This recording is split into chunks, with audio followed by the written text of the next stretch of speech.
Yo conocí el 2009 más o menos sobre el verano, que nació Bitcoin el 3 de enero del 2009 y era similar. Para mí eso es lo que le da toda la potencia a Bitcoin. Y la verdad es que no lo encontré. Te cambia sustancialmente el paradigma de lo que hasta ahora hemos conocido y lo que entendemos por dinero. Bienvenido a Encriptados. Soy Cram y te presento tu comunidad blockchain.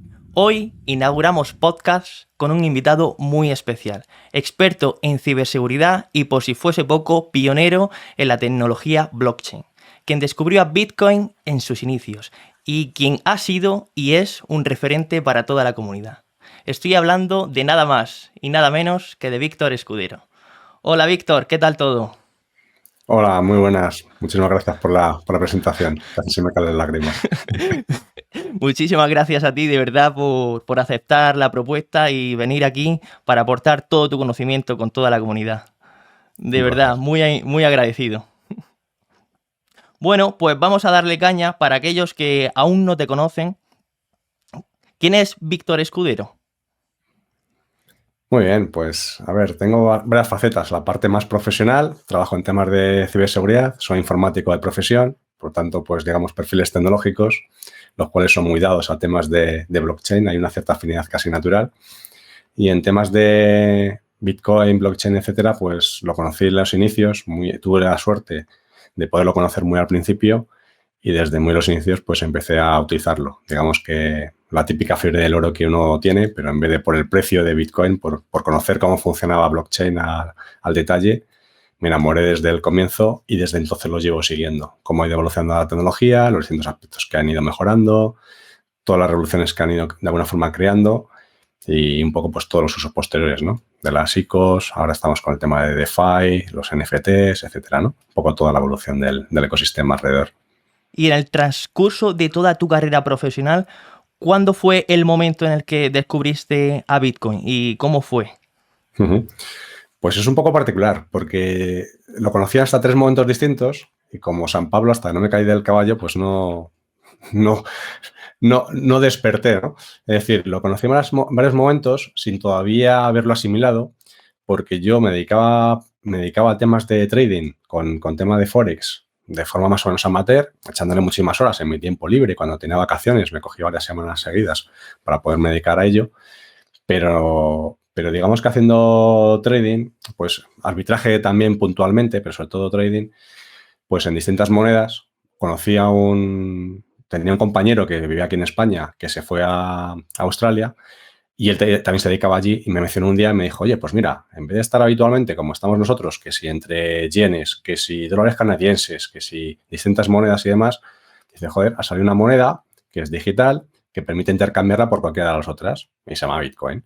Y la ventaja que tiene es que como ahora mismo prácticamente no hay nadie que la está utilizando, pues la diferencia en cuanto al arbitraje es bestial, porque claro, el mercado Forex, el arbitraje prácticamente está muerto, está automatizado, hay temas de trading de alta frecuencia, etcétera, es prácticamente imposible poder ganar, ¿no?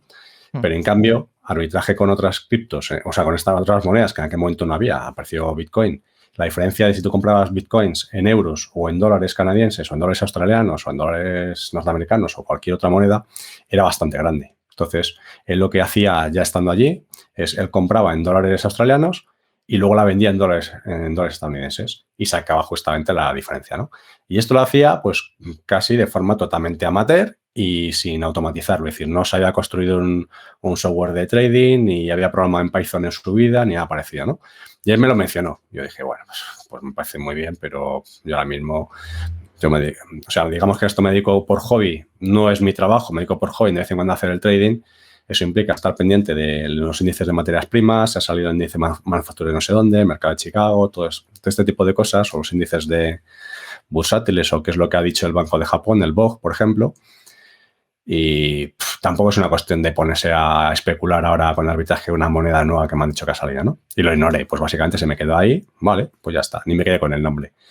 Luego, posteriormente, me apareció una segunda ocasión en la que yo siempre está muy relacionado con temas de software libre también y apareció por un tema de criptografía. Es decir, estaba yo trabajando y ya tenía cierto interés en los temas de curva elíptica, porque veía que los algoritmos que estamos utilizando hasta ese momento, típicamente pues algoritmos como RSA de factorización, basados en factorización de números primos y cosas similares, veía que utilizan claves enormemente grandes, ¿no?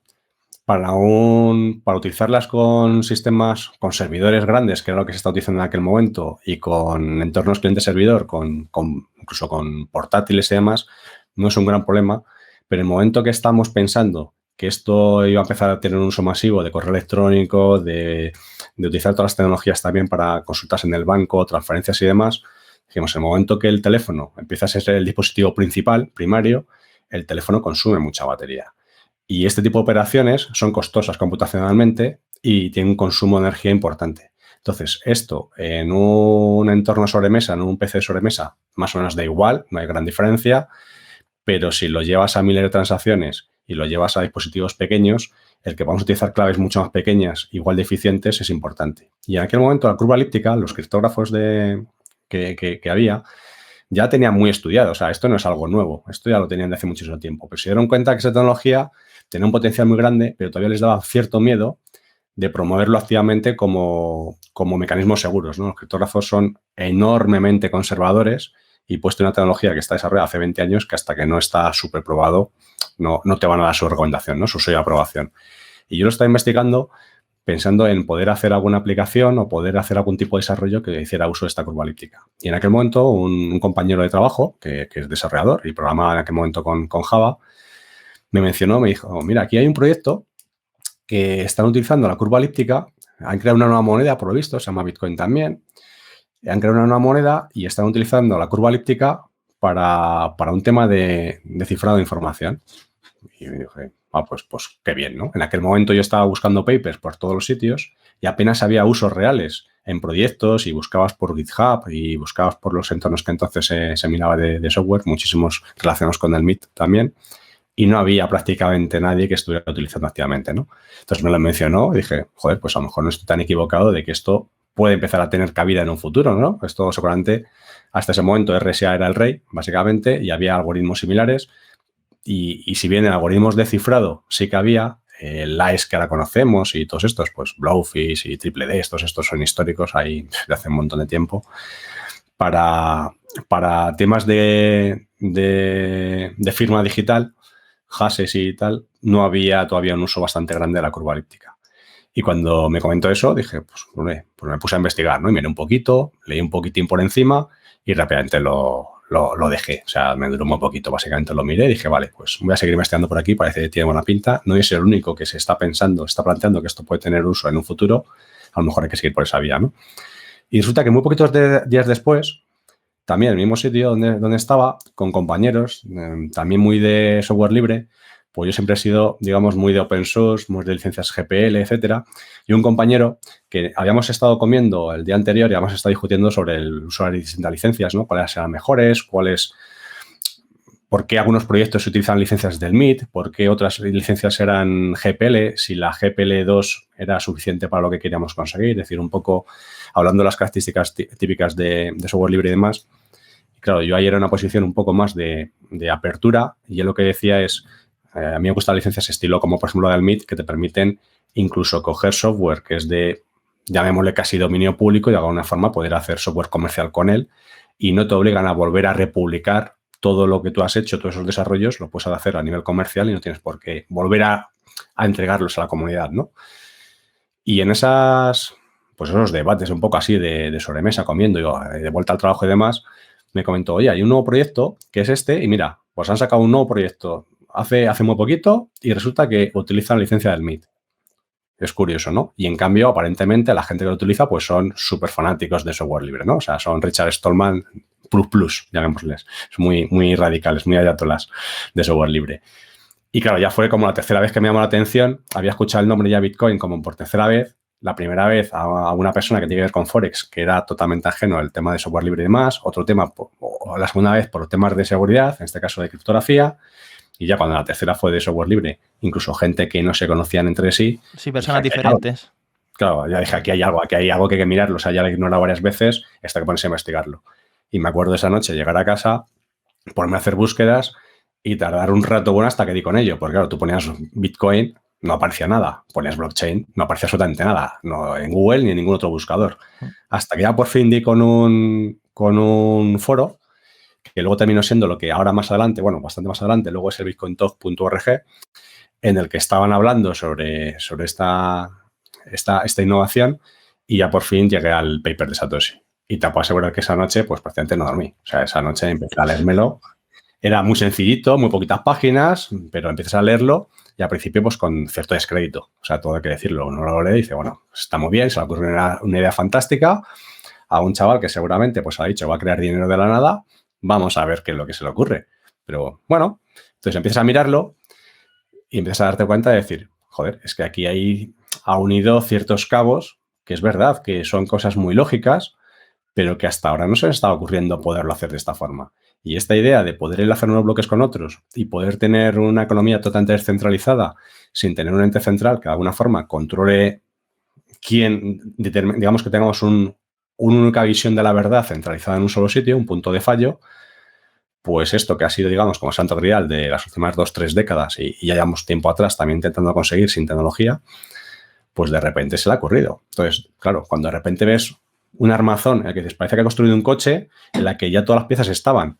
La parte de criptografía que utiliza era bastante antigua, funcionaba, digamos que el chasis ya está inventado, las ruedas, el motor, todo está inventado.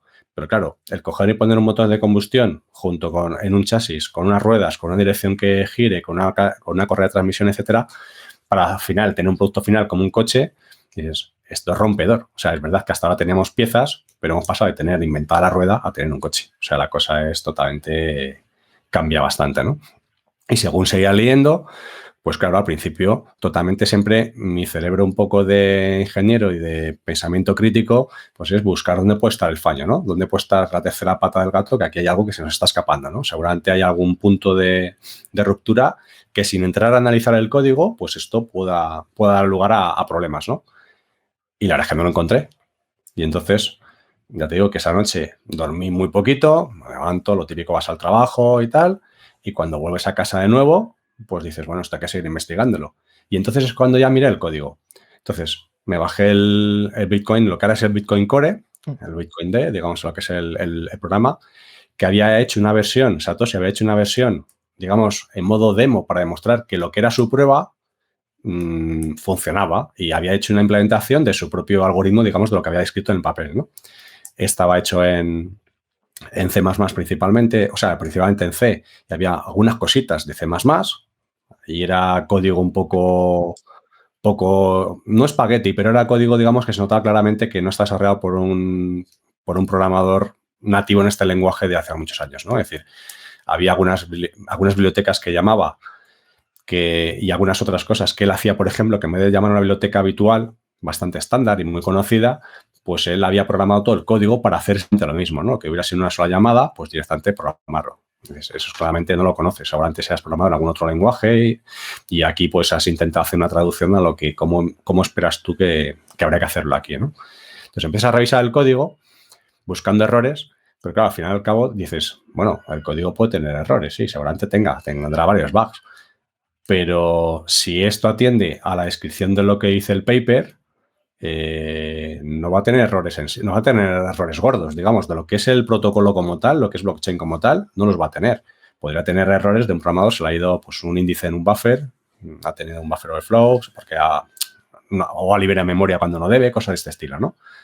Y te pones a mirar y no encontré errores en aquel momento, pero sobre todo la lógica, vi que empezó a cuadrarme todo lo que yo estaba pensando viendo el paper de cómo estaría diseñado por debajo. Obviamente en el código estaba justamente los detalles de la implementación de cómo hacerlo, ¿no? Digamos que en modo arquitecto, pues ves el high level design de dónde partes a cómo luego él lo ha llevado a la aterrizada, ¿no? Y entonces es cuando ahí efectivamente ya consigues hacer la curva, o sea, la cuadratura del círculo y dices, ahora ya sí entiendo perfectamente lo que quería hacer y lo que ha hecho. Y te quedas anonadado. O sea, durante un tiempo grande me acuerdo que al final fue investigar todo lo que aparecía a mi alrededor relacionado con Bitcoin, blockchain y demás durante 6 meses leyendo todo lo que había. O sea, no podías parar. ¿Por qué? Porque decías, a ver, es que esto te cambia sustancialmente el paradigma de lo que hasta ahora hemos conocido y lo que entendemos por dinero, ¿no? Y en aquel entonces, la gente que te rodeaba también estudiaban sobre Bitcoin en aquel momento. ¿Y cómo era la comunidad de aquel entonces? ¿Mediante foros, físicamente? Sí, pasó muchísimo tiempo hasta que yo empecé a tener gente alrededor que tuvieran un sentimiento similar al mío. Es decir, durante mucho tiempo era como, esto lo he descubierto de casualidad, o sea, lo he descubierto, no lo que haya descubierto yo, pero que lo he descubierto, que estaba aquí y demás. Hay un grupo de gente, de muy poquita gente, que lo conoce. Casi todos ellos además venían de varias comunidades que eran cyberpunks y demás, eran un poco anarquistas y tal, lo cual yo no encajaba en absoluto en ese sentido, en ese sentimiento, pero sí que compartía con ellos mucha pasión por software libre, por temas de criptografía, seguridad y demás. Y me acuerdo que en aquel momento, con cualquier persona que hablaras de tu entorno, o de mi entorno en este caso, pues obviamente no lo conocía y era como si estuvieras predicando en el desierto, o sea, eras un loco básicamente. Durante, ya te digo, yo me estuve estudiando, yo conocí el 2009 más o menos sobre el verano, nació Bitcoin el 3 de enero del 2009, pero yo lo conocí 2009, 2000, lo he dicho mal, ¿fue 2009? Sí, el 3 de enero de 2009. Sí, 2009, efectivamente, estabas haciendo memoria. Yo lo conocí en verano, pero en verano fue cuando pasó esto que te comento y yo me tiré pues unos 6 meses más o menos, como te digo, sin dormir, sin parar, ¿no? Y hasta el 2010 no empecé a utilizarlo puntualmente. Y durante todo ese periodo no encontré absolutamente nadie, digamos, de mi entorno cercano que no fuera en blogs que hablara sobre ello, ¿no? Y la gente que hablaba en los blogs, pues siempre va a través de nicks y no había forma de poder saber quién era ni nada, ¿no? Y fue tanto así que durante bastante tiempo, además se produjeron casi como hasta 2 años después, ya no tuvimos un entorno más o menos favorable para empezar a introducirlo en el común de la población. Yo, de hecho, lo hablaba en mi entorno de trabajo con bastantes personas, con gente que era más o menos afines a temáticas parecidas a la mía, etcétera. Le llamaba mucha atención. Y con algunas personas del Juan de Mariana también por los temas de economía, que siempre me han apasionado y demás. Y ahí empecé a ver un poquito de interés. Y eso estamos hablando casi el 2012. De hecho, fue tan así que en el 2012 decidimos, lo planteé junto a otra persona que se llamaba Paripan. Bueno, Paripan era el nick, era Bogdan. Era un rumano que vivía aquí en España, aquí en Madrid, afincado en Madrid, que decidimos que nosotros éramos bastante usuarios del foro de Bitcoin Talk, bitcointalk.org, y dijimos hacer una Bitcoin Party. Es decir, yo había estado muchísimas fiestas de estar de firmado de claves, intercambio de claves PGP, que vas con tu DNI, pasaporte, para validar la identidad de otra persona y poder de alguna forma darle crédito de que es la persona que dice ser. Y planteé pues hacer una Bitcoin Party aquí en España, pues toda la gente que de alguna forma pueda tener interés en esto. Todavía no se hablaba de blockchain en absoluto, era Bitcoin. La tecnología obviamente que está debajo de Bitcoin es blockchain, pero digamos que lo que se hablaba constantemente era solamente Bitcoin. Y no había ninguna otra moneda alternativa en aquel momento, ¿no? ¿Y en qué momento diste el paso a comprar la primera porción de Bitcoin o los primeros satoshis? Pues allá por el 2010. Yo me tiré, como te digo, 6 meses prácticamente sin dormir, mirándome todo, analizando todo al detalle. Siempre he sido bastante precavido para pues, evitar riesgos innecesarios y demás. Y decidí que hasta que no lo comprendiera en cuerpo y alma, no iba a invertir absolutamente nada, no iba a comprar absolutamente nada. Y cuando ya lo tenía muy claro, decidí comprar. Fue un proceso complicado, porque para poder comprar, claro, esto no es llegas ahora como un exchange, te registras y ya está. O otra persona fácilmente, que fue a través del blog bitcointalk.org, localizar a una persona que lo pudiera vender. Había una persona en California que los vendía. Para poder hacerle llegar el dinero tienes que utilizar varios sistemas. Yo envié el dinero, fíjate, utilicé Western Union, luego MoneyGram, de ahí llegó a Nanaimo Gold, que están en Canadá, y de Canadá le llegó a él. De tal forma que lo que yo le envié le llegó una fracción pequeñita de todo lo que le había enviado, y luego tener la esperanza de que una vez que recibiera el dinero te iba a enviar los bitcoins a tu cartera, ¿no? El tío afortunadamente cumplió y me llegaron. Fue una cantidad muy pequeñita lo que compré en aquel momento, unos 400 euros. Le dije a mi mujer, bueno, yo voy a invertir en esto, seguramente es dinero perdido, pero si esto triunfa como preveo que puede hacer, pues esto puede multiplicar por muchísimo. O sea, esto puede ser de pierdes 400 euros o ganas una bestialidad. Bueno, pues vamos a hacerlo. Y en aquel momento compré y luego pues lo sigo intercambiando. Es decir, he comprado, he vendido, he hecho un poco de todo. Esos 400 euros originales, digamos, realmente los pulí, ¿no? Pero vamos, esa fue mi primera compra. Y te digo que fue complicada porque hasta que fue el proceso, pues duró casi un mes y pico hasta que yo lo recibí. O sea, que era casi como ir en diligencia, ¿no? Para ir al oeste, llevar allí el oro en efectivo y luego traértelo, ¿no? Pero lo compraste de la forma original, P2P. Sí, pero es que no había. O Bueno, sea, no había ninguna opción con relativa. más intermediarios, pero al final lo conseguiste. Sí, no era extremo a extremo sin intermediarios, pero efectivamente, persona a persona, sí. Y después de todos estos años de estudio en Bitcoin, ¿qué es Bitcoin? Puf, ¿Cómo lo definirías? Todavía no te lo sé definir. Es bastante complicado. Digamos que podemos ya acordar que sí que es dinero electrónico con una serie de premisas importantes. Y es la emisión de ese dinero sí que está totalmente controlado en el sentido de si sabe cuánto hay y cuánto se produjo desde que se creó hasta ahora y cuánto va a haber en circulación en cualquier instante del tiempo, de tal forma que la masa monetaria de las dos partes, oferta y demanda, la oferta siempre es conocida y lo que no sabemos obviamente es la demanda, que es lo que hace que de alguna forma el precio fluctúe, ¿no? Pero yo diría que la principal característica es que es totalmente descentralizado en el sentido de que no es intervenible. Es decir, Bitcoin, a diferencia de cualquier otra moneda que estamos habituados, dólares, cualquier hard currency, digamos, no puede ser intervenida por un Estado y no depende de la emisión centralizada ni de un banco central, ni basados en reserva fraccionaria, por ejemplo, ni en creación de dinero en base a deuda, como estamos acostumbrados en el sistema tradicional, ni nada similar. Para mí eso es lo que le da toda la potencia a Bitcoin.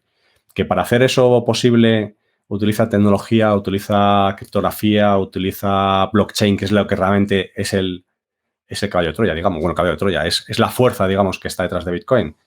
Correcto. Esa es la forma de haber conseguido hacerlo. Y si no llegase por blockchain, obviamente, pues Bitcoin no existe. Toda la fortaleza está ahí. Lo que pasa es que cuando muchas veces preguntan entre Bitcoin y blockchain, como diciendo, pero es más importante blockchain porque es mucho más amplio, ¿no?, que Bitcoin. Yo termino diciendo sí, es verdad, es la tecnología, pero hasta ahora, mira que hemos estado buscando cuál es el caso de uso, el mejor caso de uso posible para esta tecnología, para blockchain.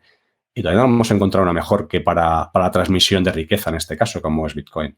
Es decir, los temas de intercambio de riqueza como unidad de energía, entre comillas, es muy importante el que sea descentralizado con las características que tiene del buen dinero que tiene en este caso Bitcoin, y clarísimamente es el mejor caso de uso que hemos podido implementar.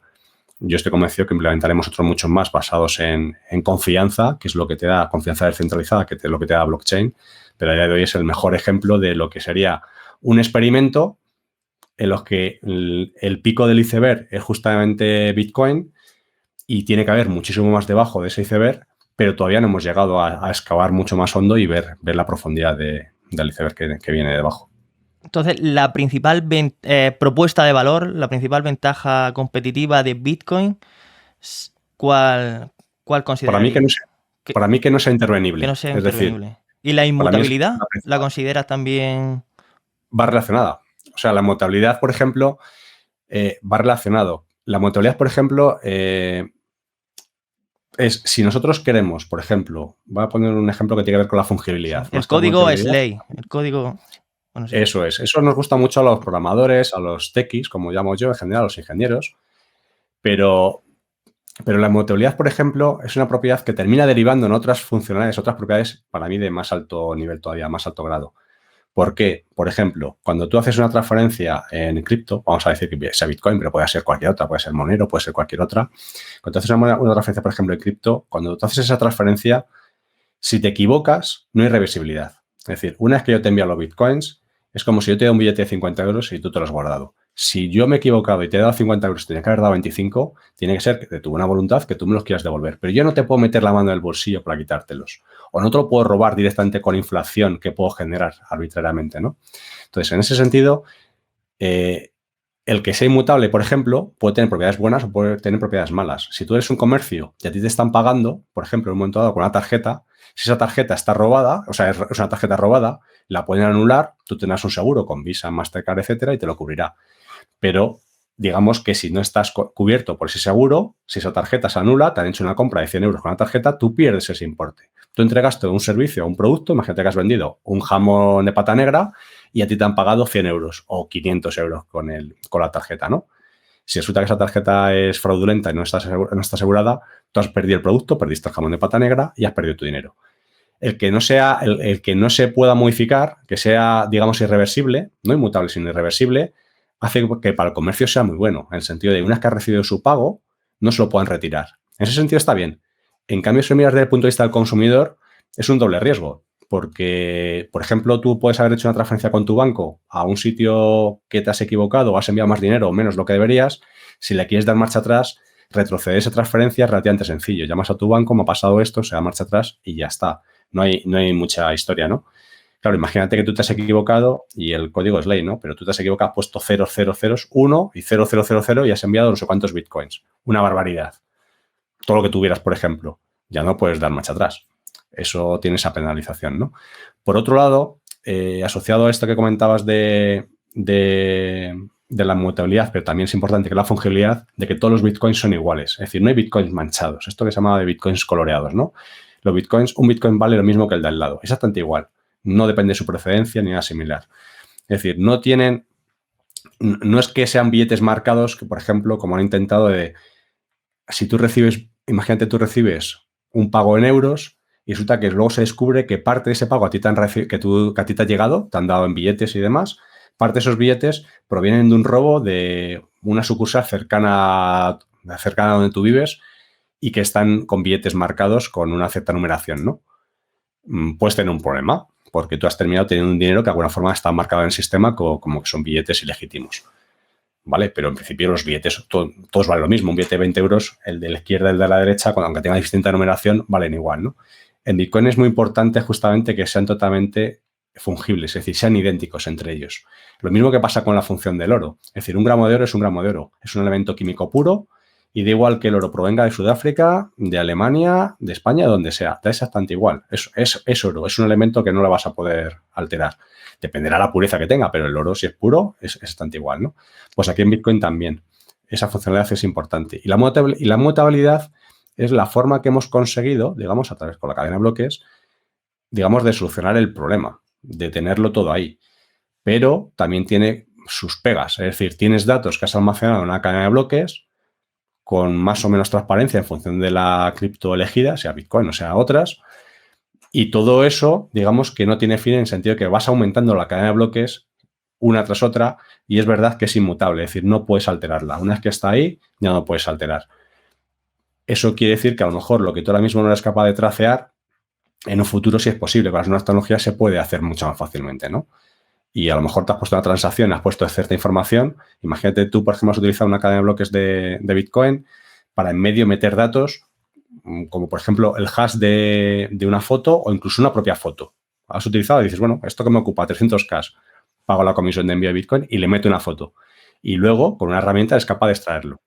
Pero para evitar que se pueda ver fácilmente la foto, lo has cifrado. Bueno, pues esa información a lo mejor puede estar ahí 30, 40, 50 años y a lo mejor resulta que la tecnología de cifrado sin tener la clave secreta se puede hacer fácilmente con criptografía cuántica dentro de 20 años y resulta que tú ya no lo puedes quitar de ahí, no lo puedes eliminar, ¿no?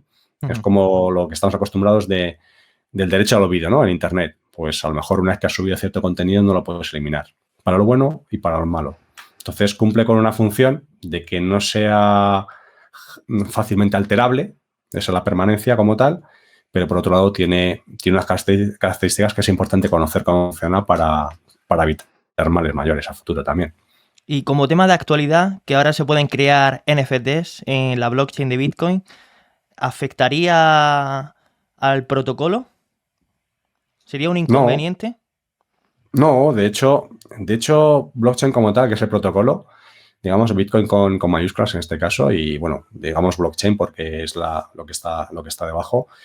En el caso de Bitcoin, el uso que le damos es este, pero hay ciertas primitivas que lo mismo que por ejemplo, en los contratos de Solidity para Ethereum han decidido darle mucha más funcionalidad, es decir, que sea un lenguaje complete, que puedas programar lo que quieras básicamente. En Bitcoin hay ciertas primitivas que han decidido no desarrollar porque cuando se crearon, en su momento Satoshi decidió que era como de alto riesgo de esto está sin probar, estoy creando algo que si esto triunfa, como espero que haga, podría valer muchísimo dinero y no quiero dar pie a que pueda haber cometido errores a la propia implementación o lo que sea, ¿no? Pero eso no quita que ese protocolo, que está muy, muy bien diseñado, se puede utilizar para otras muchísimas funciones.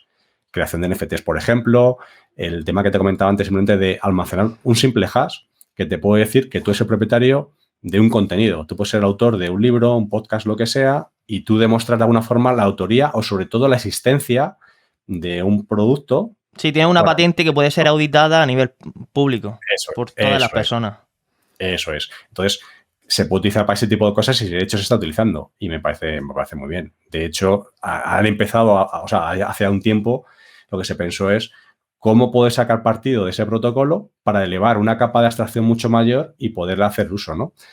Para mí, a día de hoy, si me preguntas, pues cualquiera de estas criptos en general son enormemente complejas en cuanto hay mucha fricción para un usuario convencional que no viene del entorno cripto. Empezar a entender el ecosistema le cuesta mucho porque son desde las propias wallets, que deben ser aparentemente sencillas para nosotros, para perfiles a lo mejor como los nuestros, para el común de los mortales, que a lo mejor tenga 50 años, pues no le es tan natural, ¿no?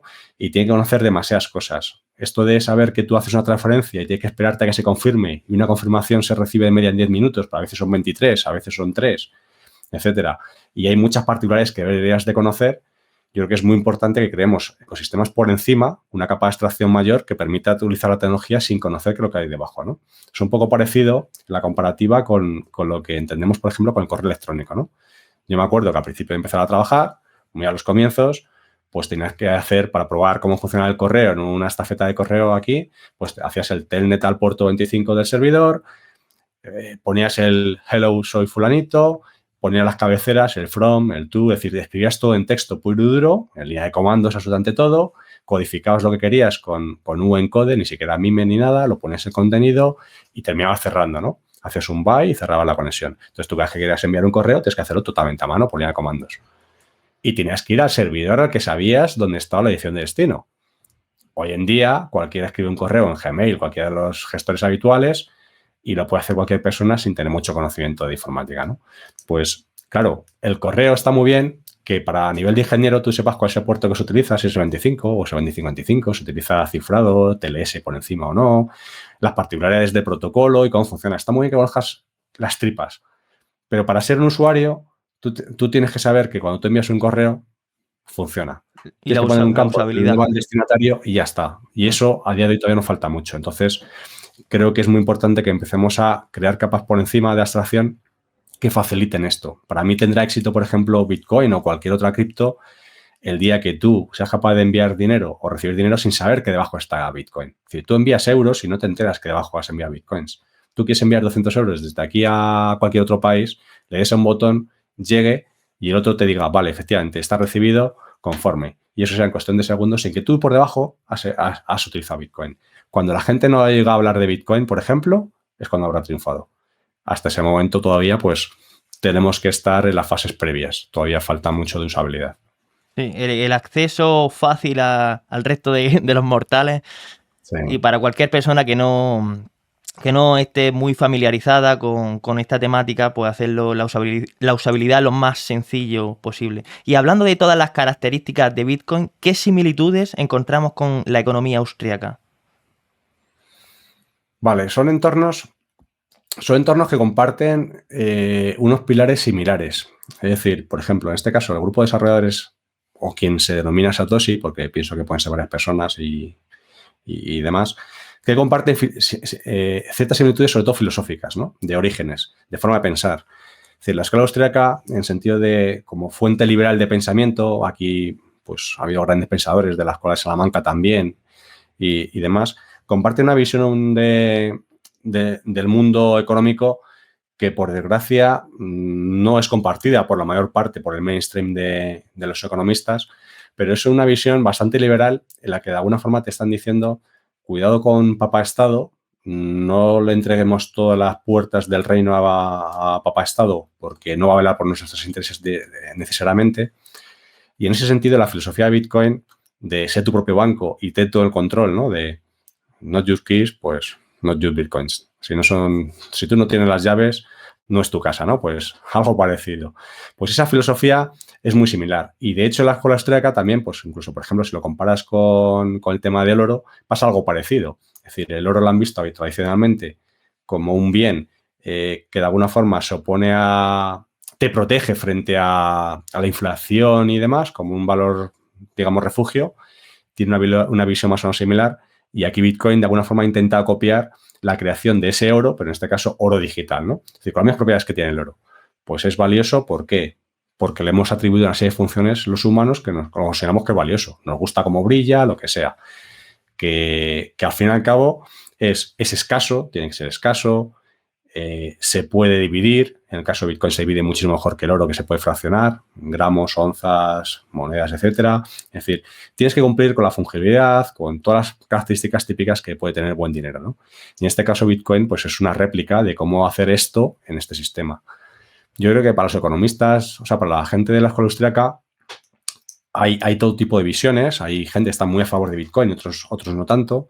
Pero creo que en general, por su carácter libertario, creo que ve muy positivo en modo experimento el tema de Bitcoin. Y cuando digo modo experimento, lo digo porque Bitcoin, por ejemplo, tiene de serie el crear una economía que a futuro, a largo plazo, es deflacionaria. Es decir, dado que la masa monetaria sabes cómo va a ir y va poco a poco, de forma asintótica, se va a ir volando hasta que llega una cantidad de Bitcoins, que son los máximos que van a estar emitidos, van en esa línea.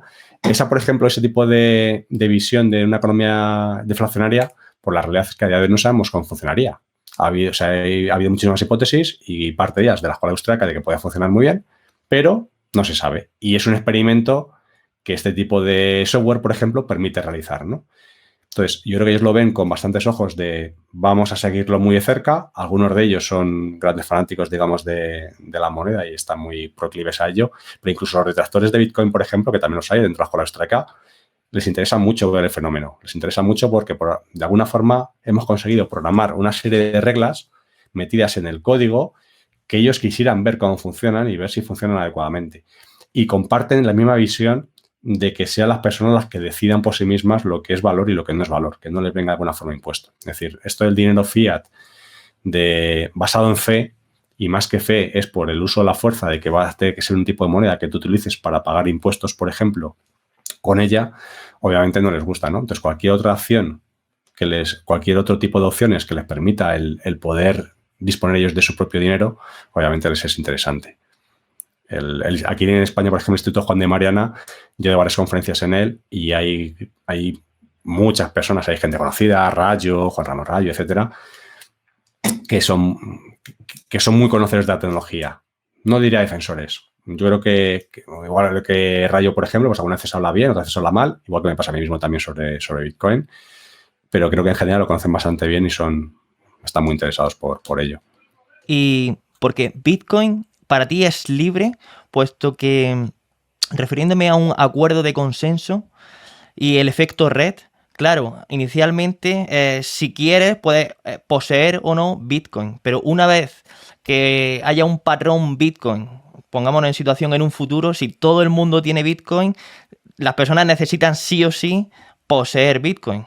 Por lo que el efecto red y la libertad en un futuro, si se establece un patrón Bitcoin, ¿crees que de verdad hay libertad? No sé si... Sí, porque no va... Sí, te entiendo perfectamente por qué lo dices, ¿no? Pero no veo que sean contradictorias. Quiero decir, el efecto red lo vas a tener muchísimas otras cosas también, obviamente.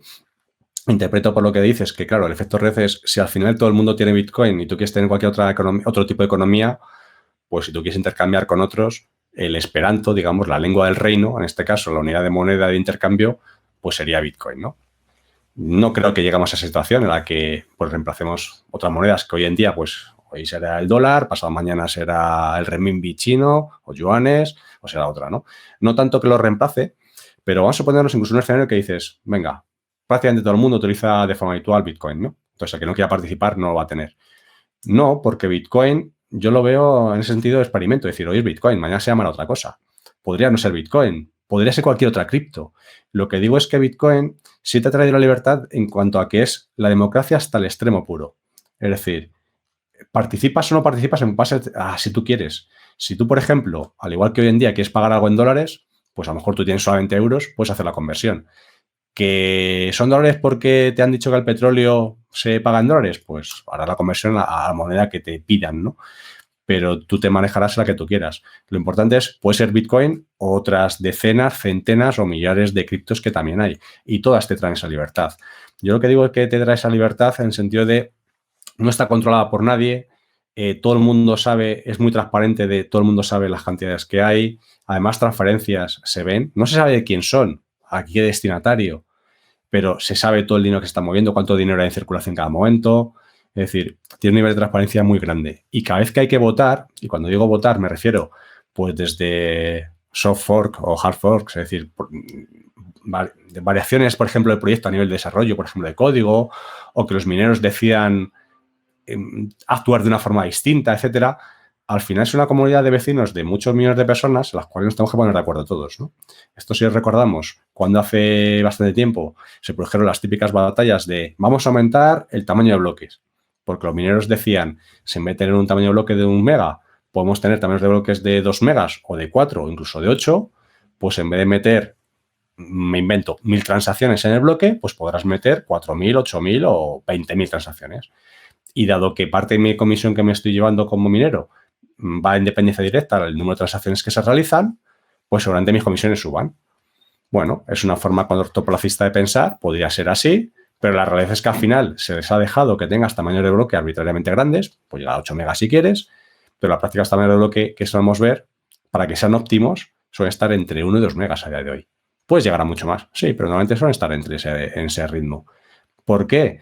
Porque es un mix muy adecuado de los intereses de los mineros, los intereses de los usuarios de pagar más comisiones, los intereses de los desarrolladores, es decir, es el interés de mucha gente. Y todos tienen su voz y voto. Es decir, no solamente vota una persona un voto porque tengas un nodo de minería, por ejemplo, ¿no? Entonces, en ese sentido, creo que es muy difícil de alterar. Y luego, además, porque sea otra circunstancia que no sea en otros proyectos. Y es que la figura del dictador benevolente, como por ejemplo puede ser Vitalik, Mihaly y bueno, hay más gente, por ejemplo, en el entorno de Ethereum, aquí no se da. Es decir, el que de alguna forma podría tener esa potestad para poder actuar así hubiera sido Satoshi en su momento, Satoshi Nakamoto en su día, y podría haberlo ejercido en muchísimas ocasiones. En todas las ocasiones que ha tenido de hacerlo, no lo ha hecho, ha renunciado a poderlo hacer y desde entonces además desapareció. No se ha vuelto a manifestar. De tal forma que ahora tenemos todavía una ventaja mayor y es no hay un ente central al cual atacar ni siquiera para, de forma coercitiva, poder conseguir que implemente variaciones que nos interesen, ¿no? en el código o en Bitcoin. Y de hecho, cada mejora que se propone para Bitcoin se evalúan, son las típicas, las BIP, las Bitcoin Improvement Proposals, se evalúan esas mejoras y se votan y se debaten entre todos también. Entonces, veo que es un ecosistema muy sano de mejorar. Y además, dado el sistema de incentivos tan perverso y tan grande que tiene también Bitcoin para aquel que intente de alguna forma derrocarlo, se autoprotege. Es decir, esto es como, por ejemplo, se ha dicho muchas veces, si un gobierno decide acabar con Bitcoin, decide comprarlo para bajar muchísimo el precio y tal, y es, bueno, como gran comprador que puede tener o tecnología y puede ponerse a minar, obviamente puede alterar puntualmente los precios. Es un pez gordo, entre comillas, en el ecosistema, claro que esto se puede, pero no lo puedes hacer en el largo plazo. Es decir, en el corto plazo puede participar así, pero si tú quieres acabar con ello no vas a poder. De hecho, lo han intentado de todas formas posibles y cuanto más lo han intentado, más lo han fortalecido. Entonces, veo que si tú, por ejemplo, decides hacer trampas, entre comillas, en modo minero, por ejemplo, aprobando transacciones que no deberían ser aprobadas, pues te va a dar igual, porque es tú el único que las apruebas. Tienes que conseguir que el resto también haga lo mismo que tú. Entonces, conseguir esa mayoría no es nada trivial y es quizá lo que más lo protege. Y respecto al ataque del 51%, vale, ¿qué es el ataque para explicarlo a todos sí. y qué ocurriría y qué sí, consecuencias tiene? La idea es que los mineros hacen como dos funciones principales. Por un lado, hacen de notarios para verificar que las transacciones que se han producido efectivamente se han producido, ponen un sello de validez como que eso es válido. Y por otro lado, cuando se está creando dinero, los mineros están creando dinero de la nada, digamos, ellos reciben una recompensa por la nueva creación de moneda, ¿no? Entonces, respecto al tema de validar las transacciones, una transición se considera válida si la mayoría de la gente la considera válida. Es decir, yo ahora mismo, por ejemplo, delante de todo el mundo, te entrego un billete de 50 euros, tú lo recibes, te lo quedas, lo guardas y estuviéramos en una sala con mucha gente y imagínate que hay 100 personas y le preguntan, oye, ¿visto que le ha entregado un billete de 50 euros a Marcos? Y dirían, sí lo ha hecho. O no lo ha hecho. Ahí no tiene un incentivo ni en decir la verdad ni en mentir. Por defecto, la gente diría lo correcto, diría, pues sí lo ha entregado, ya está. Claro, si hubiera una mayoría de gente, de más de la mitad de la sala, que dijeran que no te ha entregado el dinero, pues esa transacción nunca se produjo. Aunque tú te hayas ido con el dinero directamente en el bolsillo, yo nunca te lo he entregado oficialmente, no está. Entonces, digamos que los que dan fe de lo que se ha producido y lo que no son esos mineros. Entonces, si se ponen de acuerdo más de la mitad, el 51% que se dice, pues podrían conseguir que lo que es una transacción que realmente debería ser válida no se valide, o una transacción que no debería validarse porque no cumple con las reglas pasaría como válida, ¿no? En la práctica es prácticamente imposible hacer esto. Esa es la realidad.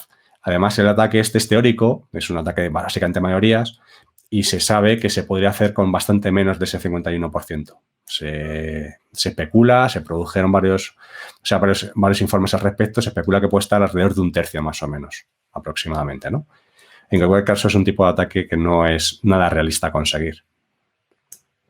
Después de haber hablado sobre Bitcoin, ventajas, inconvenientes, me gustaría hablar sobre las monedas alternativas. ¿Son de verdad necesarias? ¿Suplen o aportan valor que en su caso Bitcoin no puede? ¿No ofrece? Vale, a ver, yo tengo que comentar que tengo un sesgo bastante grande hacia Bitcoin. O sea, soy bastante Bitcoin maximalist, ¿no? Pero obviamente comparto la idea de que, claro que las otras monedas aportan valor, mucho valor. Depende en qué sectores y depende para qué tipo de usos, pero por supuesto que aportan mucho valor. En el caso de Bitcoin, por ejemplo, como te comentaba antes, se decidió que iba a ser su uso principal, iba a ser para dinero y en consecuencia había funcionalidades que se pueden haber implementado en el código que se decidió dejar fuera con tal de otorgarle cierta seguridad al protocolo y evitar posibles fallos de implementación, ¿no? En cambio, hay otras monedas y otras cadenas de bloque que han decidido pues, optar por esa vía más alternativa y explorarlas. Por ejemplo, para permitirte poner situaciones, por ejemplo, en el caso de Ethereum, de la cadena de bloques de Ethereum con todo el ecosistema que tiene RC20 y demás, decir, bueno, pues quiero hacer contratos, por ejemplo, un smart contract, un contrato inteligente, o quiero tener pues algunas funcionalidades típicas del dinero programable. Pues espectacular. Eso con Bitcoin lo puedes hacer parcialmente, pero no puedes hacer todo. En cambio, con Ethereum sí lo puedes hacer. Y hay muchísimas monedas además que vienen a cubrir otros nichos que Bitcoin no cubre a la perfección. Es decir, yo lo que suelo decir es que para mí, a día de hoy, clarísimamente, y después de todos estos años, y mira que lo he estado dando vueltas, no hay ninguna moneda que cubra mejor que Bitcoin un poco todo el espectro de lo que yo le pediría a una moneda, ¿no? En todos los aspectos. Es decir, si quiero una moneda que sea más segura que Bitcoin, pues depende de cómo valore la seguridad, si estamos hablando de privacidad o estamos hablando de las transacciones o si estamos hablando de distintos aspectos. Siempre que en unos ámbitos hay una moneda que le gana a Bitcoin en algo. Siempre. Si miramos, por ejemplo, el tema de privacidad de las transacciones, pues hay muchas que se han diseñado, digamos, para ser mucho menos traceables. Sea Monero, sea Dash en su día, hay un montón de opciones, ¿no? Si buscamos otra, por ejemplo, que las transacciones se validen en mucho menos tiempo, también las hay. Hay otras muchas monedas que se validan en 2 minutos y medio, como Litecoin, por ejemplo, o otras que tarden segundos directamente, ¿no? Si valoramos, por ejemplo, otros aspectos, como por ejemplo que las transacciones sean mucho más seguras, también las hay, que sean transacciones más seguras que una confirmación en una cadena de bloques de Bitcoin, que ya es decir que tienen muchísima seguridad, pero todavía las hay que tienen más todavía. Claro que las hay. Si queremos otras, por ejemplo, que la adaptabilidad, por ejemplo, cómo sube la dificultad, el grado de dificultad o baja en función de la minería, Bitcoin se adapta después de un número de bloques relativamente grande. Estamos hablando de casi semanas, o sea, en torno de un par de semanas más o menos. Pues hay otras que se han implementado otras tecnologías, el Gravity Well, bueno, otra serie de opciones que han desarrollado, la han implementado dentro del código y eso hace que la dificultad se autoajuste automáticamente por cada bloque que se emite. Bueno, pues en este sentido también de nuevo la han vuelto a mejorar. Entonces, si miras en cada uno de los ámbitos, siempre hay otras monedas alternativas que la han mejorado claramente a Bitcoin. Pero la gran pregunta que yo me haría es, si tú quieres una solución, digamos, muy buena, no te diría perfecta, pero muy buena, que cubra todas las áreas, para mí a día de hoy no hay ninguna que se acerque ligeramente a Bitcoin. Ni de lejos. Es como si Bitcoin, por ejemplo, una escala de 0 a 10, la puntuara con 8,5, no es perfecta, está muy bien, y siempre hay alguna que en algunas características le gana. Pero resulta que la suma de todas las características que yo le pidiera a cualquier moneda, la siguiente más cercana se puede acercar a Bitcoin, pues a lo mejor estaría por aprobado raspado, poco más. Es decir, está muy lejos de llegar ahí. Y no solamente estoy hablando del efecto red, que es una de las cosas principales que tiene Bitcoin, sino incluso ya si te vas directamente a las tripas, ¿no? de cómo funciona. Si el equipo desarrollador tiene incentivos en la propia moneda, si puede ser proclives a típicos pam pam dam, si detrás de esta moneda lo que hay es una implantación de un negocio posterior, si están pensando, si esta moneda tiene un uso más allá de lo que es el dinero, un uso para cualquier otro tipo de tecnologías, pues como por ejemplo se nos ha ocurrido muchas veces decir, bueno, pues si la energía de Bitcoin se puede utilizar para algo que no sea gastarlo inútilmente, entre comillas, en minería, si lo vamos a utilizar para plegar moléculas y predecir cómo se van a plegar estas moléculas para generar medicamentos o para cualquier otra cosa, pues mucho mejor, ¿no? Pero en mi opinión, claramente no es la línea a seguir. Es decir, creo que Bitcoin le supera en todo. Pero sí, me parece que está muy bien que haya muchísimas otras monedas alternativas, entre otras cosas porque es la caja de experimentación. Es decir, es un ecosistema de polinización cruzada en el que constantemente las ideas de unos desarrolladores y otras se están testeando. Y yo, sinceramente, veo muy buenas ideas que a día de hoy, hasta que no estén totalmente probadas, no las quisiera ver acercarse a Bitcoin. Quiero que se prueben, quiero que se testeen, quiero que se vean los problemas potenciales que puede tener y cuando ya estén suficientemente testadas, en ese caso que se incorporen a Bitcoin, por ejemplo, ¿no? Simplemente. Entonces, en ese sentido de testbed, me parece ideal. Y para todas aquellas personas que ya se han iniciado, ya hayan comenzado con Bitcoin y quieren comprar Bitcoin por su seguridad de manera anónima, ¿cuál sería el proceso de compra y de custodia en wallet? Vale. A ver, de manera anónima. Lo más sencillo no es anónimo en absoluto. Ya sabemos que es a través de Exchange y eso requiere registrarse, dar tu pasaporte, El KYC, sí. El KYC, AML, etcétera. Es decir, tienes que dar una prueba también de tu residencia, que aparezca pues un recibo de la luz o del agua, lo que sea, que aparezca tu nombre, apellidos, junto con la dirección de dónde estás residiendo, etcétera. Pero digamos que si lo quieres hacer descentralizado y la mejor forma posible, solamente hay una, y es que lo hagas persona a persona, face to face. Es decir, hay muchísimas opciones en las que parte del proceso lo puedes hacer de una forma sencilla. Por ejemplo, podría ser a una persona que tenga bitcoins, le puedes hacer un ingreso, por ejemplo, en un cajero y él, una vez que recibe el cajero, te entrega los bitcoins. Es una de las opciones. Podrías comprarle a través de transferencia electrónica, por ejemplo, también. Y uno podría pensar, bueno, aquí el riesgo es bajo, ya no solamente para mi anonimato en este caso, sino también por privacidad, sino también el riesgo bajo de que me pueda timar o no, a través de pasarelas, con escrow, es decir, con fideicomiso, etcétera, ¿no?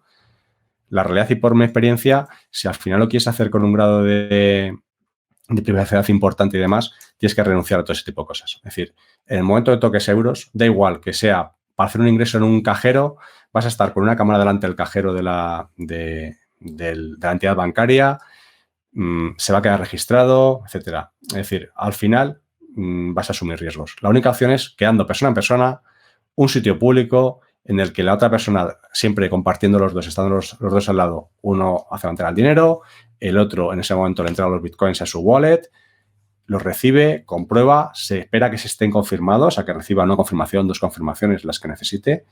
Yo diría que con una sea suficiente, pero 2 sería lo ideal. 6 no son necesarias a estos niveles.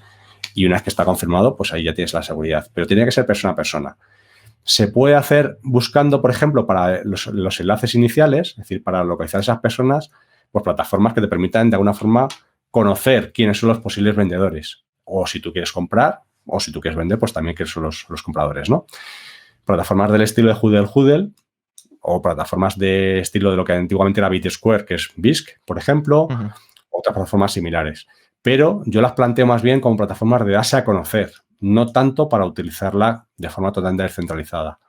En principio, Bisq sí que es descentralizado total, es decir, no tendrías por qué dar tu identidad en absoluto ni nada, pero tiene otro tipo de problemáticas asociadas con los administradores de Bisq. Entonces, yo lo planteo más bien como conocer quién sería el potencial vendedor o comprador y, al fin y al cabo, quedar en persona para hacerlo. También están los cajeros físicos, pero las comisiones son altísimas, de incluso 10-12% más una fee mínima muy alta. Sí, ¿no? Y que además te vas a tener que registrar. Es decir, no es capaz de comprar una cantidad relativamente grande sin haberte identificado. Imposible. En el pasado incluso se podía comprar o vender cualquiera de las dos cosas en cajeros físicos y para cantidades relativamente pequeñas, pero bastante por encima de los 1.000 euros que tenemos hoy en día de limitaciones, sin mayor problema.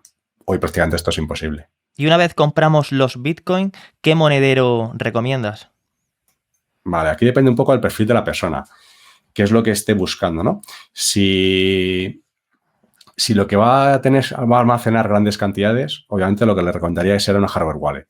Es decir, ahí sin duda. Hay distintos tipos, que si Trezor, hay un montón de fabricantes, prefiero no mencionarlos, pero hay un montón de opciones de una hardware wallet para mantener en almacenamiento frío, ¿no? En cold storage. Hay otras opciones también de tener las claves en papel, pero aquí la idea es no tengas directamente en un dispositivo, entre comillas, fácilmente hackeable, como puede ser un portátil o un entorno sobremesa o un móvil, cantidades grandes de cripto. Porque el incentivo en robártelos es muy grande. Es decir, puede haber personas remotamente desde China, Rusia, cualquier otro sitio, que están activamente intentando robártelo y además, como son dispositivos que por naturaleza, como por ejemplo un móvil, están constantemente conectados de forma habitual, pues van a estar haciéndolo 24/7 y la probabilidad de hackear este tipo de dispositivos, pues es relativamente grande, ¿no? No hay que recordar Pegasus, por ejemplo, dispositivos móviles y demás. Entonces, para cantidades grandes hay sin duda una solución de este estilo, una hardware wallet, en la que aunque tú tengas conectada la hardware wallet a un dispositivo que puede estar comprometido, con un ransomware, malware o lo que quieras, no van a poder sacar las claves de ahí. Es decir, las claves siempre están dentro de la hardware wallet y en ningún momento salen de ese dispositivo, ¿no? Entonces, si alguien te quiere robar los bitcoins que tú tengas en la hardware wallet, necesita la hardware wallet física más tu contraseña de acceso con ella, ¿no? Entonces ya necesitas dos cosas. Y ya te digo que aunque estuviera conectado a un dispositivo comprometido, no tiene riesgo de que te los puedan robar. Entonces, sin duda, para eso. Si estamos hablando de cantidades más pequeñas, pues para el día a día, pues igual que tú tendrías tu cartera con billetes para la compra normal y corriente, que no pagas siempre con tarjeta, pues para cantidades más pequeñas, una wallet pequeñita, por ejemplo, en un dispositivo móvil como un teléfono, está bien, ¿no? Ya que sea Android o sea iPhone, no hay grandes diferencias, por mucho que iPhone, en este caso, la gente de Apple, pues siempre se van a gloria en los temas de seguridad, no hay grandes diferencias, pero sí una wallet que esté bastante probada, ¿vale? Ahí, la propia wallet de Bitcoin Core tienes una que es totalmente open source y además se demuestra que el código el binario que tú tienes en Play Store y demás coincide con el código correspondiente y demás, pero hay muchas otras. En función de tu perfil te diría una u otra. Si, por ejemplo, valoras mucho los temas de anonimato, privacidad y funciones avanzadas, a mí me gusta mucho, por ejemplo, Samurai Wallet para el dispositivo móvil. Si lo quieres, por ejemplo, en entorno de escritorio, creo que aparte de lo mismo que tienes el Samurai Wallet, pues creo que Wasabi Wallet puede estar bastante bien también por temas de privacidad y tal.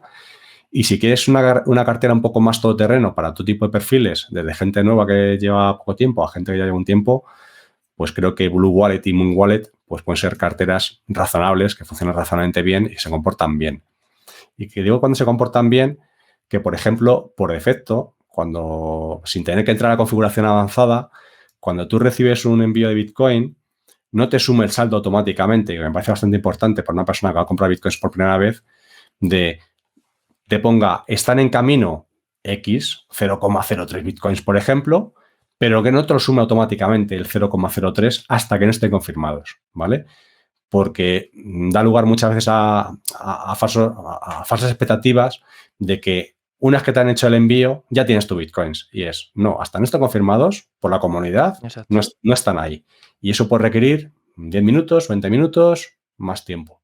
Pero no puede ser que alguien, por ejemplo, vaya a realizar compras de Bitcoins y hagan el envío y dicen, ya los tengo aquí y se van. No, quédate con la persona, con el vendedor, hasta que estén confirmados. Porque ha habido casos de que ese mismo vendedor utiliza otra cartera que tiene también en el móvil, se los envía a sí mismo con una comisión mucho más alta y como las dos transferencias están compitiendo entre sí con unos mismos orígenes, un origen de fondos común, aquella transferencia que tenga una comisión mayor normalmente es la que van a meter los mineros. Entonces es posible que el primer envío que haya realizado al vendedor que ha ido a verle físicamente no le llegue y lo que sí que llegue es esa transferencia hecha en una dirección suya a otra dirección suya, ¿no? Para evitar ese tipo de fraudes, tienes que asegurarte de que los bitcoins se han confirmado. Que con una confirmación, como te digo, suele ser suficiente para cantidades pequeñas. Con dos está más que bien, ¿no? Pero tienes que esperar a que se confirme.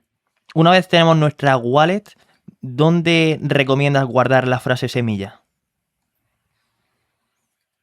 Vale, aquí depende también de nuevo yo ahí como soy muy de ciberseguridad de riesgos y típico de identificación de los riesgos, el assessment, o sea, la evaluación y luego las medidas que vas a poner compensatorias, depende del tipo de amenaza que tengas. Es decir, si lo que estamos pensando, por ejemplo, es que pueden venir a tu casa a extorsionarte, a que tú le digas la clave, da igual que lo tengas en papel, escrito la palabra secreta, las 12 palabras o 24, que le has puesto una contraseña por encima adicional, porque al final, si vienen a secuestrarte a ti o a alguien de tu familia, se lo vas a entregar, ¿vale?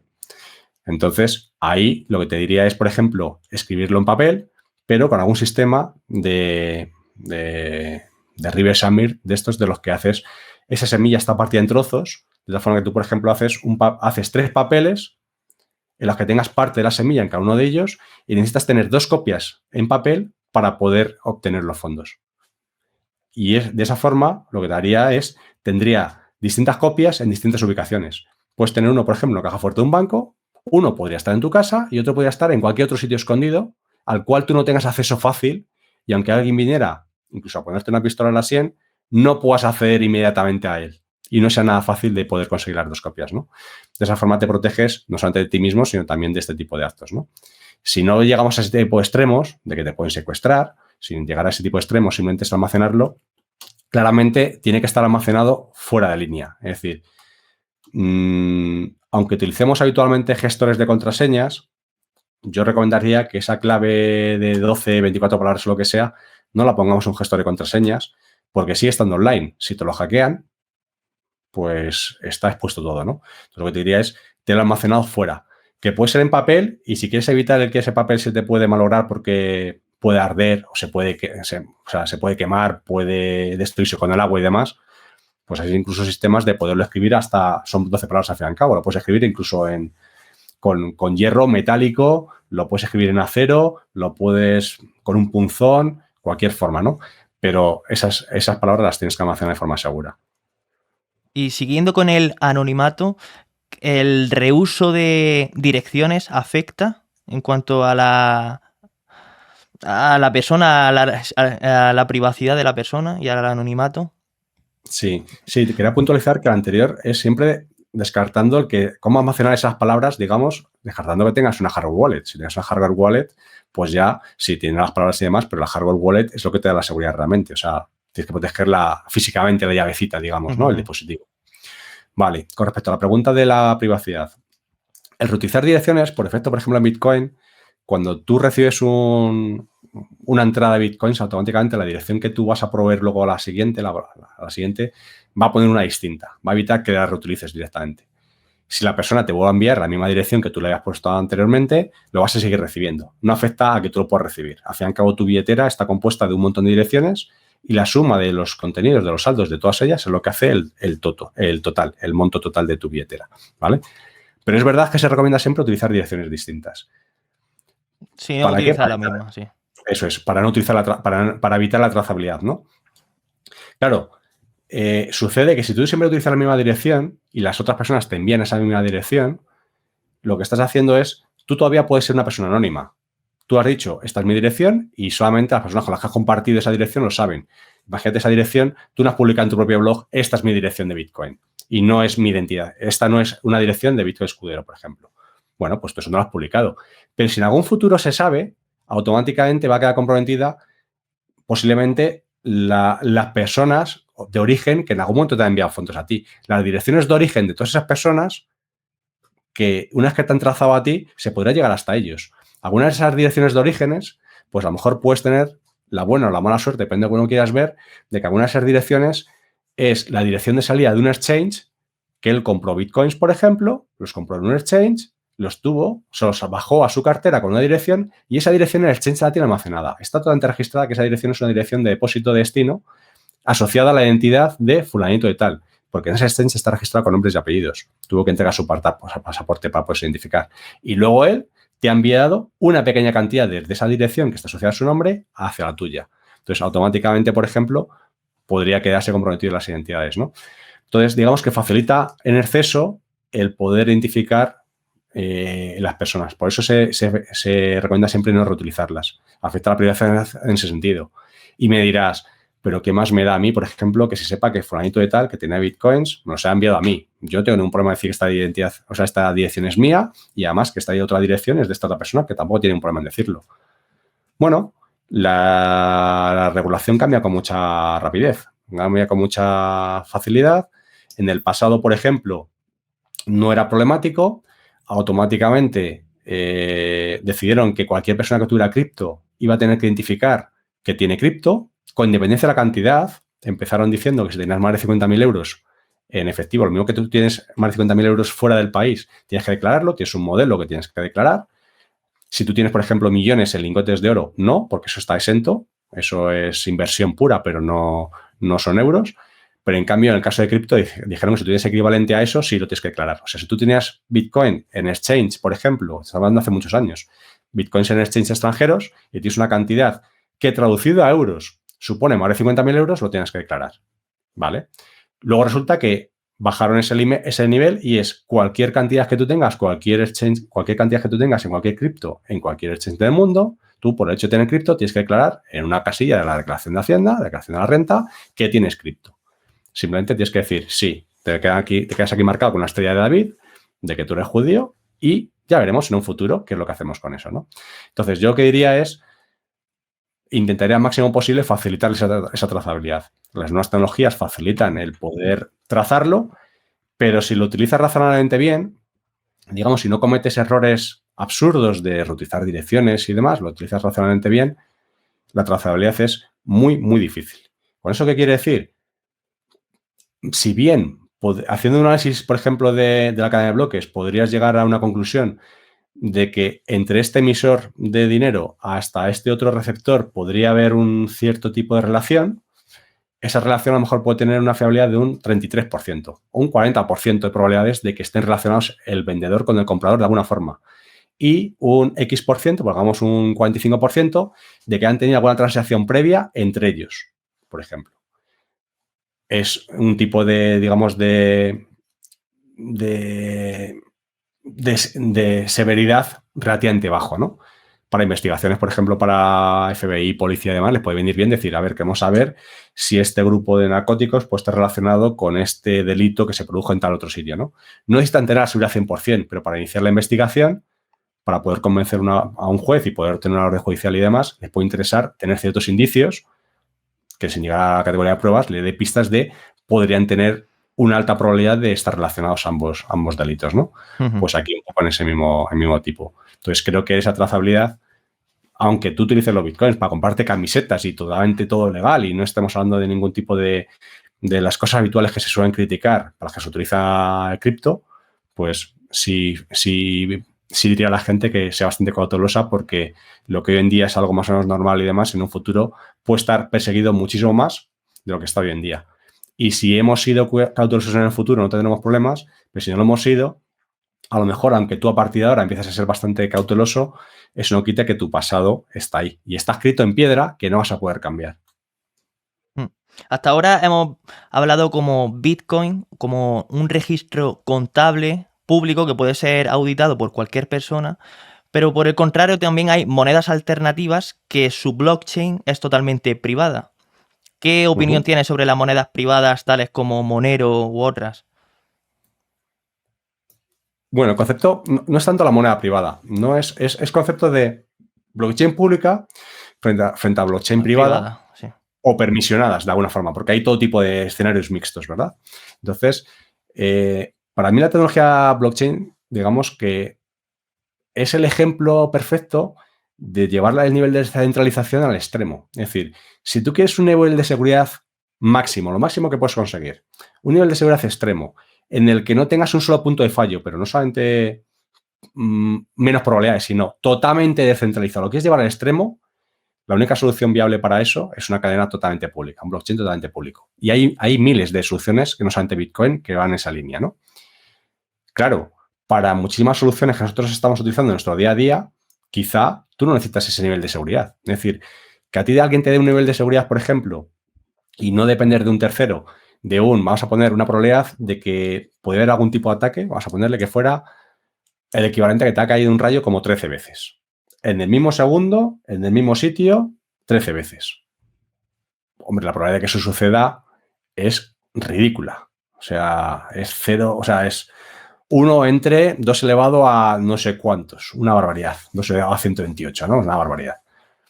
Bien, bueno, pero a lo mejor yo no necesito ese nivel de seguridad tan extremo. De hecho, las operaciones que estamos habituados a realizar con nuestros bancos, el nivel de seguridad que tienen es muy inferior a eso que nos está dando, por ejemplo, una tecnología como Bitcoin simplemente. No digo que no te puedan robar los Bitcoins, al igual que te pueden robar un euro. Lo que digo es que lo pueden falsificar. ¿vale? Entonces, el nivel de seguridad a lo mejor no necesitas llegar a ese extremo. Y hay muchas aplicaciones que tú puedes necesitar, por ejemplo, otras funcionalidades que, por ejemplo, requieran mucha mayor rapidez, ¿no? Tú imagínate que quieres implementar un sistema de compraventa, un exchange, y lo quieres programar con cadena de bloques, ¿no? Que no creo que sea la solución ideal, pero imagínate tú quieres hacer eso. Las transacciones que se están produciendo, el bit y el ask, entre un comprador y un vendedor, en tiempo real, te iba a decir milisegundos, en mucho menos de milisegundos normalmente, por debajo de 1 y 2 milisegundos, ese tipo de operaciones no las puedes implementar en una cadena de bloques que esté distribuida por todo el mundo con miles de nodos distribuidos con latencias tan grandes como tenemos hoy en día en Bitcoin. En cambio, puedes tener una cadena pública, o sea, una cadena privada, con una tecnología mucho más cerrada, con unos actores mucho más conocidos y con relaciones de dependencia incluso entre ellos. Y podría ser mucho más eficiente y mucho más rápido. Claro, renunciarías a una parte de seguridad grande que tiene Bitcoin. Pero muchas organizaciones, por ejemplo, si una compañía decide crear su propia moneda y pagar a sus propios empleados con su propia moneda, y esa moneda se puede utilizar en sus parkings, por ejemplo, en sus máquinas de vending para comprarse una lata de un refresco o lo que corresponda, esa compañía y ese empleado ya tiene una relación de confianza de por sí. Son empleado y es empleador. Ahí no incurre en un riesgo adicional por tener una relación de confianza de una cadena de bloques, en este caso privada. Entonces, en ese sentido, por ejemplo, pues podría tenerlo perfectamente, cabida. Y hay otras muchas que son permisionadas que les pasa parecido. Entonces, digamos que en función de qué es lo que quiera resolver, yo lo veo como un entorno de totalmente descentralización total a un entorno totalmente centralizado y en medio hay una franja bastante grande de federación. Tú quieres un entorno federado con ciertas cabezas importantes pensantes que son nodos principales y hay otros que son secundarios. No son todos iguales, no es una democracia extremo 100%, pero digamos que también se asemeja mucho más a cómo funciona muchas veces en nuestra jerarquía a nivel de sociedad, ¿no? Entonces, veo que es perfectamente válido. Lo que sí que me da miedo es cuando veo soluciones permisionadas, sobre todo, más que privadas, que estos han ido cada vez a menos, permisionadas que de alguna forma intentan venderse como la solución más segura, etcétera, etcétera, y intentan desbancar otras soluciones de cadena abierta totalmente, ¿no? Creo que son para resolver problemas totalmente distintos y además creo que blockchain como tal, como cadena pública, resuelve un problema que solamente blockchain ha sido capaz de resolver con su propia tecnología, que hasta ahora ninguna otra tecnología nos ha dado una forma de poderlo resolver. Solamente vamos a resolverlo de esta forma y es totalmente innovador. Quizá en unos años o en varias décadas conseguimos alguna otra forma de resolver un problema similar con una tecnología distinta a blockchain que haga algo parecido. A día de hoy no la tenemos. En cambio, en entornos totalmente privados o permisionados incluso, la forma de resolver este tipo de situaciones no tenemos por qué recurrir a tecnologías de cadena de bloques. Podremos hacerlo con base de datos federadas, por ejemplo. Y son mucho más eficientes, mucho más rápidas, etcétera. Es decir, no veo que las características propias de una cadena de bloques, en el caso de una privada, sean características interesantes que no podamos replicar con tecnologías más eficientes. Es decir, ahí es donde creo que nos estamos equivocando intentando adaptarlo, ¿no? Es el punto natural entre he visto que hay un mercado potencial en las cadenas públicas muy grande y de alguna forma quiero quedarme con una parte del pastel. Entonces, construir una solución privativa mía e intento que el mercado vaya hacia allá. Pero justamente lo que tienen las cadenas públicas, la fortaleza de las cadenas públicas es que todo el mundo puede participar. Nadie se está reservando el derecho de poder decir tú sí o tú no. ¿Vale? Me gustaría cambiar un poco de tema y hablar sobre la volatilidad. Querría saber si es una amenaza para Bitcoin la volatilidad y cuándo crees que terminará de ser volátil Bitcoin. Vale, yo creo que es una amenaza para el especulador, ¿no? Y a su vez es una bendición para el especulador. Es decir, la volatilidad de Bitcoin o de cualquier otra cripto, no es una característica de la cripto. Es algo que es adicional, es decir, simplemente por la etapa evolutiva en la que se encuentra la cripto, por el tipo de gente que a día de hoy está utilizando esta moneda, por el volumen de gente que la utiliza, es decir, básicamente por cuánto mercado, cuánto volumen está moviendo diariamente, el par entre una cripto, sea Bitcoin o cualquier otra, y una moneda a la que estamos acostumbrados, esa variabilidad será mayor o menor en función de cuánta gente la utiliza, ¿no? Si el número de transacciones que a día de hoy se realizan entre dólares y euros, que son miles y miles de millones al día se realizara exactamente igual con bitcoins y euros, te aseguraría que la paridad, digamos, el ratio entre el euro y el bitcoin será nimio, es decir, apenas había volatilidad. Lo que pasa es que esto obviamente no se da a día de hoy, ¿no? Y eso hace que sea muy volátil, pero es muy volátil porque nosotros estamos comprando, por ejemplo, con el euro, el dólar, etcétera. Pero cuando tú estás en un país con una moneda mucho más débil, no una hard currency, sino una moneda de un país digamos, que está en vías de desarrollo y que tiene una moneda muchísimo más débil, la propia moneda está variando con respecto al dólar muchísimo a lo largo del día.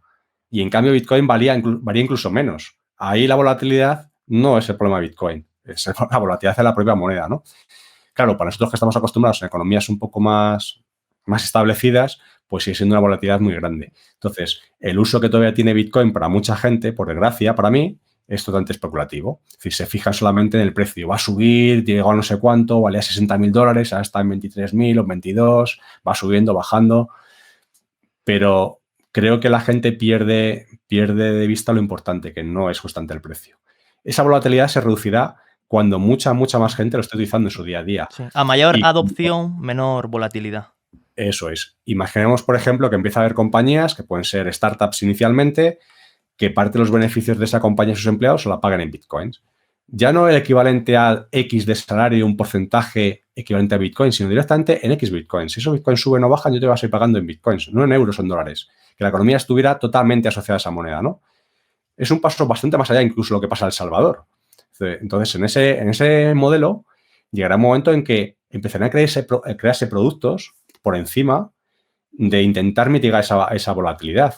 Pues productos de hedging, productos de CFDs, también de protección, swaps. Es decir, por ejemplo, típicamente una compañía multinacional que opera en distintas regiones, ellos a lo mejor tienen su moneda en euros o puede tener en dólares, opera en otros países como por ejemplo Argentina, y para protegerse de la inflación, para protegerse de variación de cambio, etcétera, contratan seguros de crédito, de caución, a distintos tipos de seguros, para protegerse de que el tipo de cambio en la importación de mercancías, exportación, etcétera, no va a variar a lo largo de, por ejemplo, todo un año. De tal forma que ellos pueden tener un tipo de cambio con una cierta tranquilidad de que por debajo de ciertas horquillas el seguro va a compensar justamente esa diferencia. Es decir, tanto si va a su favor como si va a su contra, ¿no?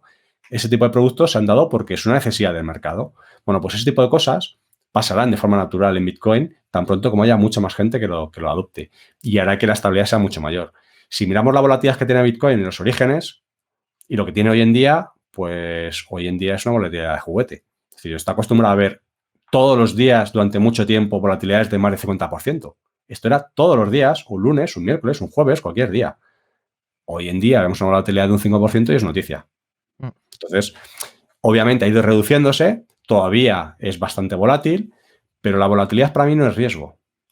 O sea, volatilidad para mí, el riesgo principal es riesgo de pérdida de que esto no recupere. Si efectivamente el precio baja mucho, tú has invertido en Bitcoin, el precio baja muchísimo y las probabilidades que tú tienes de bajar son X y las probabilidades de subir son menores, te diría, sí, es un riesgo alto. Ahora, mientras tanto, mientras que tú no estás obligado a vender, vales a largo plazo, a ti el camino intermedio te va a dar más o menos igual, exactamente igual. Ahora hay todo en medio. Ahora, la pregunta que yo me hago es, ¿qué probabilidades pienso yo de que esto pueda bajar por debajo de tanto y qué probabilidades pienso yo que esto puede subir por encima de tanto? Pues si tu interpretación es que puede subir, la probabilidad de que suba por encima de X sea 5 veces más a que pueda bajar, pues a lo mejor es un riesgo que te apetece correr. Todo depende de tu interpretación, ¿no? Es como invertir en una startup. Pues sí, lo más probable es que esa startup no sobreviva a un periodo de 4 o 5 años y 9 de cada 10 fallezcan, pero si tú has invertido en 10 startups, solamente necesitas un acierto. Con ese es suficiente, ¿no? Pues en el caso de Bitcoin podría ser ese, viéndolo desde el punto de vista especulativo, que como te digo, creo que es justamente el que no deberíamos centrar nuestra atención y mucho más a las capacidades que está detrás y el entender, y te obliga también a ello, de una vez que te pica el bichito de la cripto, de empezar a entender el sistema en el que estás, en el que por cada billete que tú le entregas al banco, el banco lo multiplica por 100 automáticamente y puede empezar a dar crédito con él, o el cómo se genera el dinero con reserva fraccionaria, etcétera, ¿no? Creo que es importante que la gente empiece a ser consciente de ese tipo de problemas o amenazas como, por ejemplo, la inflación, el cómo de alguna forma se nos roba, entre comillas, al común de los mortales, si ser conscientes de ello y sin poder hacer nada para protegerte, ¿no? Para eso creo que soluciones como Bitcoin están bien. Hablando con vistas al futuro, ¿qué ocurrirá cuando se mine el último Bitcoin? ¿Y cómo se retroalimentará la blockchain? ¿Vale? No pasará absolutamente nada. Es decir, básicamente, a día de hoy los mineros se financian de dos formas. Por un lado, todas las transacciones que se están realizando a la cadena de bloques, por cada transacción se está pidiendo un pequeño fee, y la suma de todos esos fees de todas esas transacciones, vamos a poner que son miles en un bloque, la recopila el minero. Y por otro lado, desde que se creó Bitcoin, se van creando nuevas monedas. Empezamos con 50 por cada bloque, luego 25, 12 y medio, o sea, luego 12 y medio, 6,25, etcétera, ¿no? Y se va reduciendo cada X número de bloques, que suele coincidir con unos cuantos años, ¿no?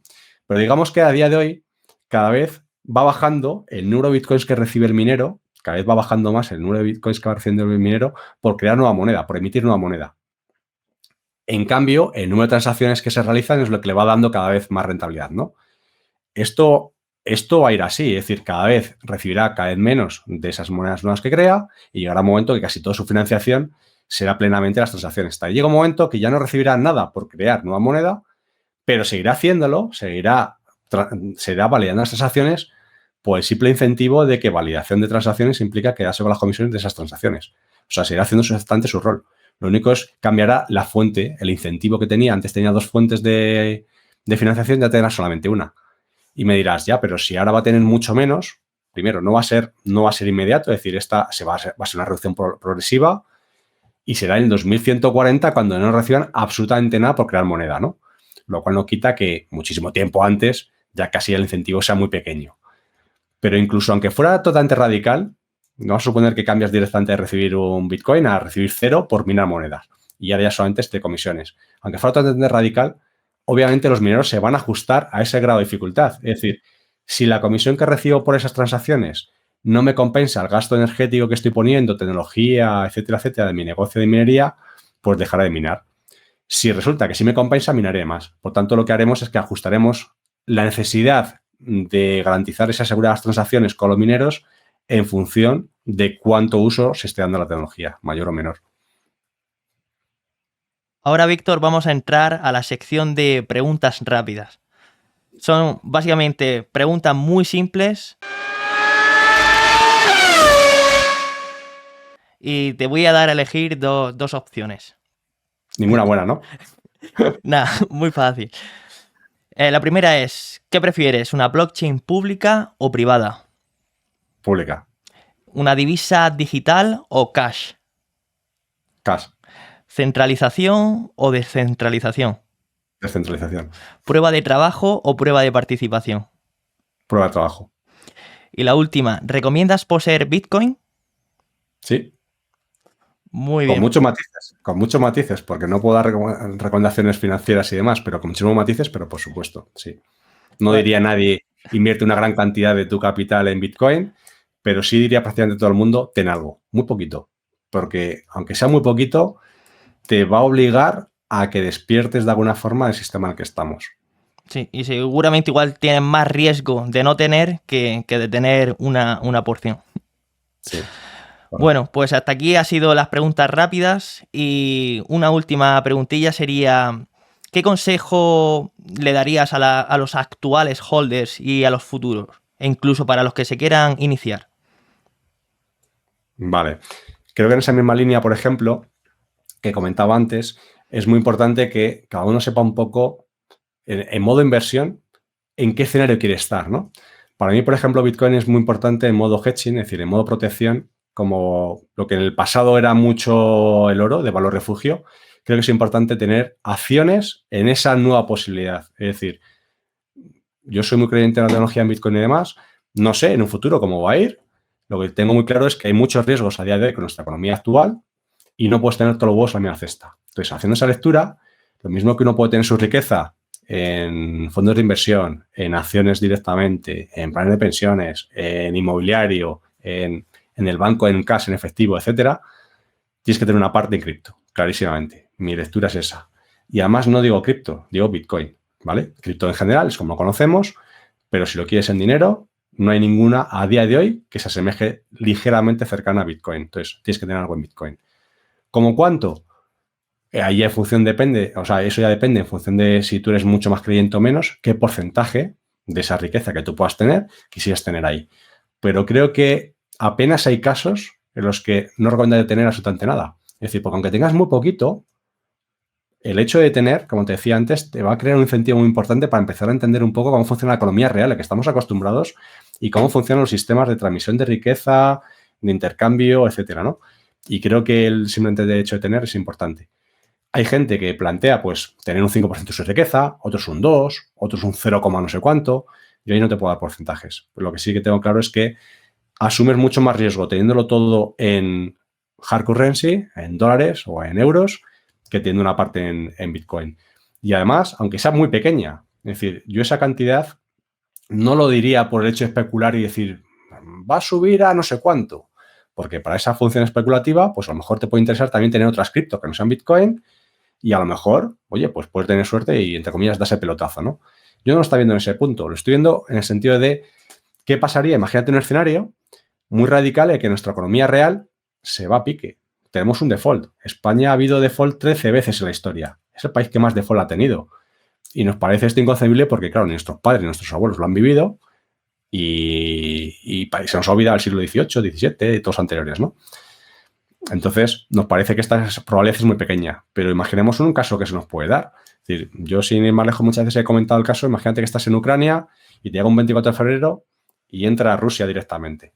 Y tú puedes ser un ciudadano muy rico, ucraniano, que estás en la zona este de Ucrania y de repente tienes que salir emigrando con tu familia, corriendo y demás. Olvídate de tener el dinero en el banco. El dinero del banco no lo vas a poder sacar. Las sucursales van a estar todas cerradas. Vas a tener que salir por la primera frontera que te encuentras. Y vas a llegar, si tienes suerte, y llegas con tu familia y demás, y llegas a un sitio, a la frontera con Polonia, y llegas y dices, buenos días, ¿aquí cómo la tenéis para pagar un bocadillo o lo que sea? ¿Cómo pagáis?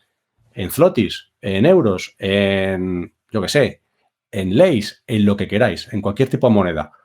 Claro, tú esa moneda no la vas a tener. Tú eres ciudadano ucraniano. No tienes dinero contigo en efectivo.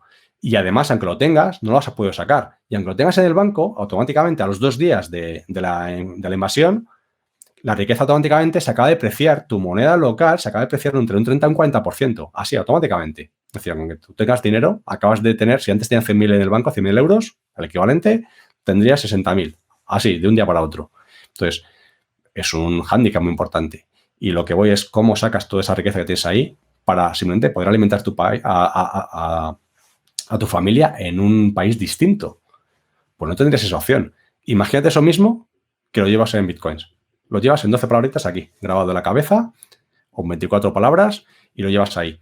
Da igual, si apareces en Polonia o en cualquier otro país, en cualquier sitio, se puede intercambiar. Entonces, esa ventaja tan bestial, seguro que es algo que no te has planteado en tu país que puede pasar, una crisis. Nos olvidamos rápidamente del primer riesgo de España, de que Italia esté en una situación complicada, España también. Estas cosas pueden pasar.